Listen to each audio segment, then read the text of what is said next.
Hello everyone, I would like to give another video where we build our intuition about collisions, but this time with respect to inelastic collisions as opposed to collisions that are elastic. So what I'd like to remind you to do, if you've seen the previous video, is to go to fet.colorado.edu, Physics Education Technology, click on Physics, click on Motion, click on Collision Lab and then start it, and then stay with Introduction. That way it's all one-dimensional. So what we'll do is we'll then move the elasticity to 0. In other words, the objects aren't going to bounce at all. They're going to be completely sticking together. Now, by the way, for the sake of this class, we will assume all collisions are perfectly elastic or perfectly inelastic. Then that's definitely an assumption. In the real world, elasticity of objects is going to be between 0 and 100%. Some objects will partially bounce, some objects will bounce a lot. The greater the amount of bouncing, the greater the elasticity.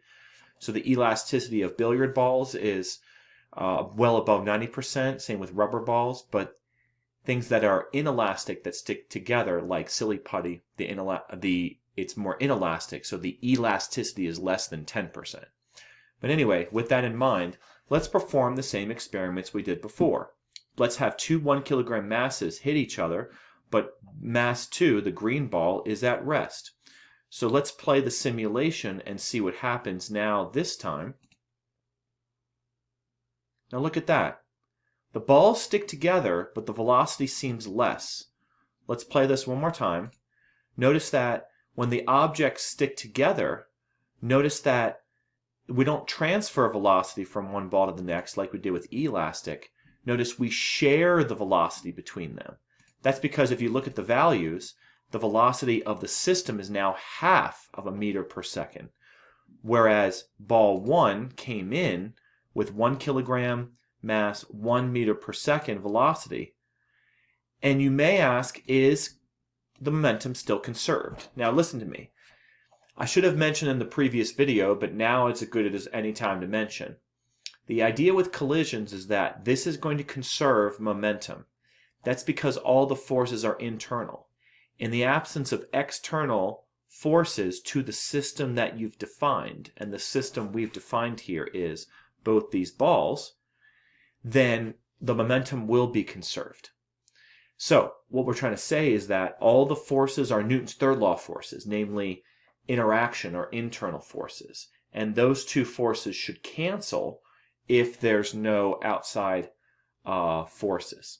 So what that means is the momentum is conserved.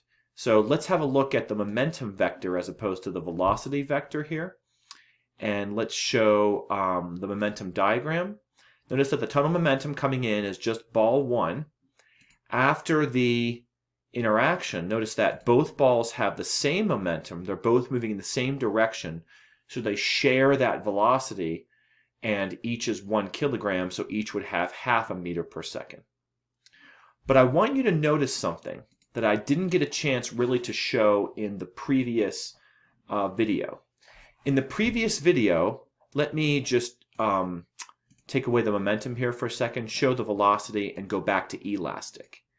In the previous video, the kinetic energy did not change. So it turns out that if you look at it, the kinetic energy did not change in any of the scenarios. You can calculate the kinetic energy by doing 1/2 mv squared for all objects moving, and whether v is a positive or negative, it ends up being a positive number. Because when you square something, it's either positive or 0. Well, the kinetic energy, though, when it's inelastic, is not going to be conserved. Notice the kinetic energy gets less. Then you may ask the natural question, where did some of that kinetic energy go? Well, it actually went into a different form. Maybe sound, maybe heat, maybe deformation of the first object, maybe even light or things like that. But I guess what I'm trying to say is the energy does go somewhere. Okay? So that's the idea. The kinetic energy is not conserved. Okay? Let's try our second experiment. Our second experiment, I believe, was the first object was twice as large as the second object. So a 2 kilogram mass hits a 1 kilogram mass, but this time it's going to be inelastic. Okay, so let's have a look at what happens compared to the first experiment. Notice the two objects keep moving, but they're moving in the same direction as mass 1. Let's reset this. Let's look at the values. So we go from 1 meter per second and 2 kilograms, so 2 kilogram meters per second. That becomes, notice, a velocity of 2/3 of a meter per second for both of them.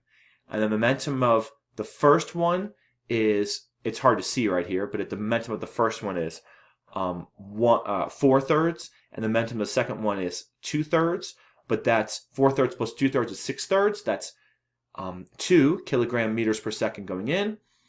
And let's see if we can understand why the velocity is 2/3. So 2 kilogram meters per second comes in, but now we have 3 kilograms going out. So 3 kilograms going out, 2 divided by 3 is 2/3. So that's 2/3 of a meter per second. That's the velocity. And then finally, let's look at the momentum diagram and show the momentum vectors. Let's go back to the beginning. Notice the total momentum going in is that of ball 1. Notice out, the momentum is the momentum of both of them, so the momentum is still conserved. But ball 1 has a larger momentum than 2 because ball 1 is a larger mass. But again, they're going to have the same velocity. When objects stick together, they should have the same velocity. They move as a system. This is what happens in a purely inelastic collision. Also note that the kinetic energy should go like so. So we come in with a certain velocity, the velocity that goes out is less, and the kinetic energy is now less. Again, because of the collision, inelastic, some of the energy goes into heat, deformation, sound, things like that.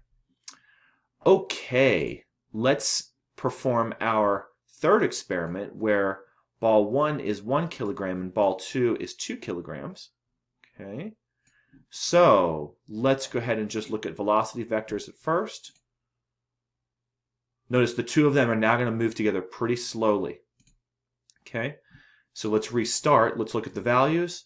We have 1 kilogram meter per second, and thus also 1 meter per second coming in.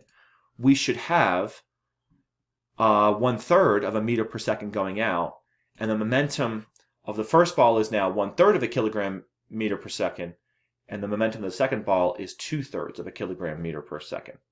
And notice that's because the momentum in should equal the momentum out, but now the velocity should be 1/3 of the original velocity because we go from 1 kilogram to 3 kilograms all of a sudden because we pick up by collision and sticking together a 2 kilogram mass. Okay. In fact, let us look at the same situation with the momentum vectors and the momentum diagram. Okay. So 1 kilogram meter per second goes in, 1 kilogram meter per second comes out, but notice that each object is still moving to the right, has its own momentum, and again, because ball 2 is larger than ball 1, it has twice the momentum of ball 1. Okay, and then I know you're on the edge of your seat, but what about the kinetic energy? So let's have a look at that. The kinetic energy of half a joule coming in decreases substantially to 0.17 joules. That's because when you hit such a large mass, which has a lot of inertia, it takes a lot of energy to sort of get it moving. So a lot of energy goes into sound, deformation, heat, crumpling, so on. And yeah, I mean, basically, the kinetic energy is definitely not conserved.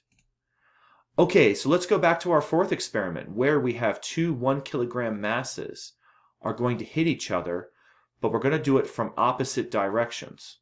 Okay, so red is moving at 1, green is moving at -1/2. Let's have them hit each other. Inelastic collision. Okay, so let's first not show the values to show, just be intuitive here. Notice they move to the right, but very slow, because it turns out they're going to cancel out a lot of their momentum, and they're going to cancel out a lot of the kinetic energy. Notice I left the kinetic energy up there, but you saw that a lot of the kinetic energy went away. Okay, so now let's have a look at the values. So notice they're going to have a final velocity of 1/4 of a meter per second. I think the sum of their velocities is positive 1/2 meter per second. The sum of their masses is 2 kilograms. So a 1/2 meter per second to the right plus divided by 2 kilograms should be 1/4 of a meter per second. Okay, so that's exactly how we get this.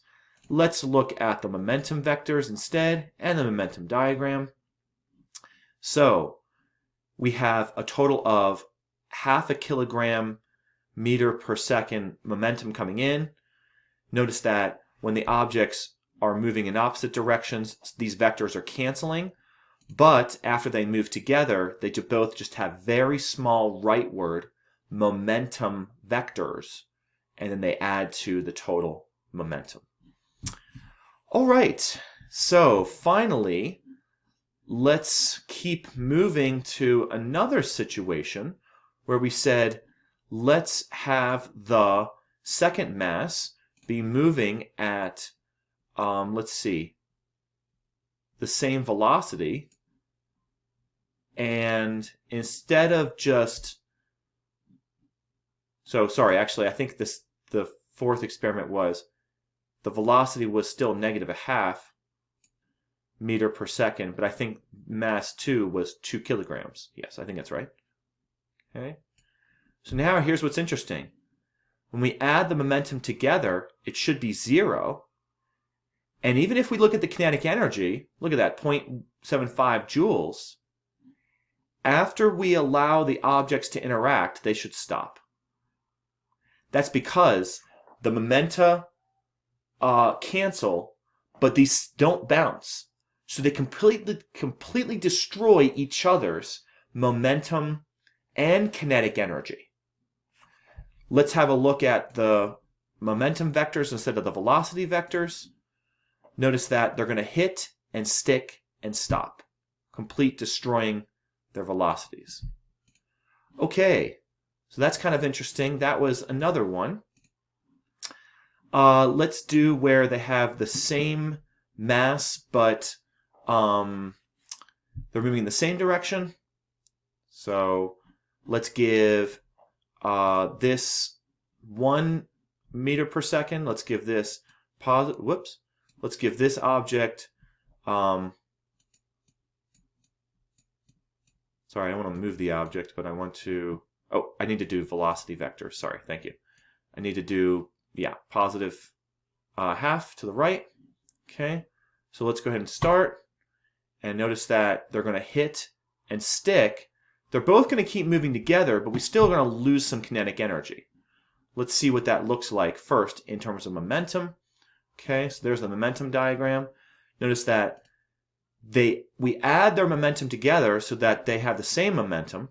Okay, so notice that it's basically just what happens is red has more momentum than green, 1 has more momentum than 2, but when they hit, stick, interact, they're going to have the same momentum as each other, and then, in fact, it's going to be the average of the two to give the same total momentum.